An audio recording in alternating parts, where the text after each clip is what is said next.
content of this video is based on the CoLab assessment guidelines prepared by Dr. Luis Valente. Remember, you can find the CoLab guidelines and all the references mentioned in this video in the resource section of this module. In this video, we're going to look briefly at what to assess when it comes to collaborative learning, and most of all, how. When assessing collaborative learning, we have to consider the skills and knowledge required, in other words, what to assess, and the type and complexity of assessment tools, in other words, how to assess. Our aim is to adopt a flexible assessment model to provide useful data for formative teacher intervention and to induce the adoption of self-regulatory actions of the student and the group. We need to consider the choice of assessment model according to the project or task at hand. The assessment model could be based around individual and collective learning outcomes, teamwork and group goals including individual commitment, the methodological process adopted to implement and complete the project or task, the product, or a mix of targets.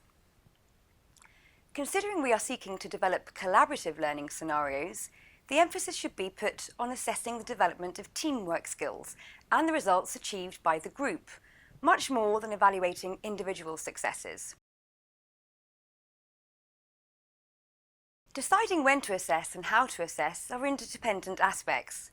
For example, if we want to make an assessment at the end of a class, the assessment tool will have to be simple and not take too long to implement. A complex tool could provide us with biased data or hasty information. A checklist in this case could be adequate, but a written reflection would probably be of little use. If our goal is to provide information to the learners about their progress, we need instruments to collect information that we can display in the shape of scales, trend lines, or graphics.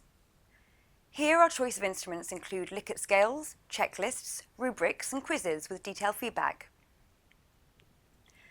When the purpose of the assessment is to provide further information to the teacher, for example, using infographics, mind maps, portfolios, blogs, or multimedia presentations can be appropriate options. Any of these assessment models can use digital media tools, although this is not necessary. If using digital media, statistical analysis and content analysis tools can be useful. In other cases, rubrics can be used to assess specific items or learning outcomes. Let's now look more closely at the use of rubrics to assess students' collaborative learning. A rubric is a scoring tool that lists the criteria for a piece of work and articulates gradations of quality for each criterion, from excellent to poor. The use of rubrics is a speedy and effective way of collecting information on students' learning and can be used to provide feedback to stakeholders. Rubrics are very useful as they are flexible and effective for both self and peer assessment. Teachers can also use them to give formative feedback if the descriptors are sufficiently clear and objective. Goodrich states that rubrics can improve student performance as well as monitor it by making teachers' expectations clear and by showing students how to meet those expectations. However, constructing rubrics does not usually excite teachers, as they can think of them as complex and difficult to construct. However, we hope to convince you that this is not the case. To construct a rubric, the first step is to decide on the level of knowledge that the rubric should assess. The next step is to establish assessment criteria and progress levels for each criterion. Usually we use 4 levels of progress, assigning 1 as the lowest level, furthest away from reaching the objectives, and 4 as the highest level, closest to reaching the objectives. Each level needs a clear descriptor to avoid any doubts. It's important to bear in mind 2 important tips when constructing rubrics. The first is that, as noted by the researcher Brookhart, the biggest mistake teachers make when using rubrics is that they focus on the task or product and not the learning outcome or proficiency the task is supposed to get students to demonstrate. Therefore, when constructing a rubric, make sure your criteria is based on characteristics of the learning outcome and not of the task itself.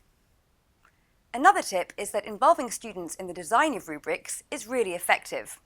When students are involved in defining the criteria and identifying quality descriptors, they are much more able to understand and identify with the assessment objectives.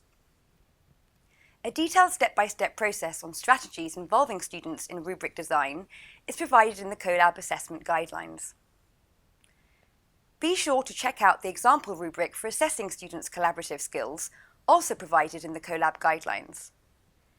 This rubric features criteria for assessment, including the performance of various team member roles, such as the team leader, the team organizer, the team reporter, and the team researcher. It also includes quality descriptors for each criteria according to a 4-point scale. Checklists can be another useful tool for assessing collaborative learning. They are useful in reducing common errors made when assessing and validating knowledge. The simpler they are, the higher their value. Checklists help us to identify flaws of attention, memory, and accuracy. Yet they also have limits, so it is essential to identify in which kind of situations they can help and in which ones they can't. There are of course good and bad checklists. Bad checklists are vague and imprecise, too long, difficult to use, and impractical.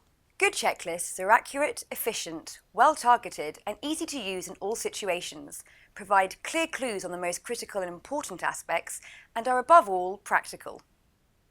Checklists help people to manage a complex process, to establish priorities clearly, and to work better in teams. Good checklists really work. Before starting to build a checklist, we need to define its purpose and to bear in mind that it should be as short as possible. The ideal is to have between 5 and 10 items, which is within the limitations of our working memory. The wording should be simple, accurate, and belong to the common lexicon of context. The layout should have a sober typography with appropriate use of case, be easy to read, and ideally occupy no more than 1 page. Finally, it should be of quick application. Make sure you check out the example checklists for students to use to assess their own and their peers' collaborative skills, provided in the CoLab guidelines, available in the resource section of this module. The specific rubric and checklists referred to in this video were designed in relation to the CoLab scenario, Collaborative Work Towards a Healthy City, available in Module 2's resource section.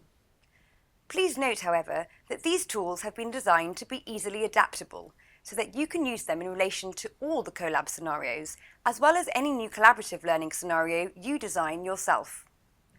This means that you can tailor the assessment tools to suit your own specific teaching and learning context. We hope you find them useful.